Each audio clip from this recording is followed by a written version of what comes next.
Rick Scott looks crazy. There is a simple explanation for why. It is because of our well-being of the president. Obviously Joe has been exempted, no rental, and the head of Rick Scott. He was smiling. However, Rick Scott is definitely not. Scott, who is also emotionally terrorized by an evil pigeon named Moscow Mitch, won't stop complaining about gotcha government. Apparently, karma had grabbed him in his soulless heart and refused to let go. Got it, Rick. My God, what is a liar to do?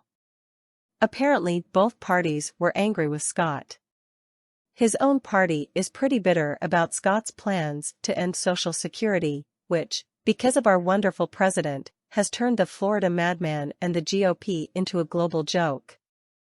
We can also see the Rick Scott doesn't like being a game.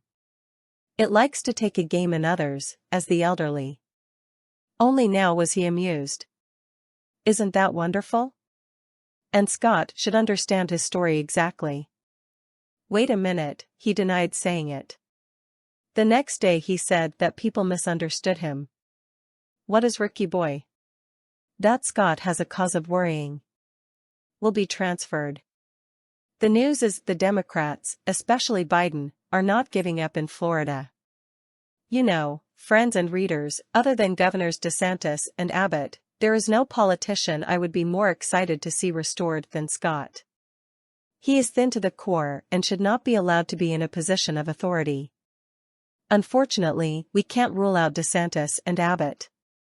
Haven't you heard that word 3 times correctly? So let's try to get rid of this man. After all, it is very sad.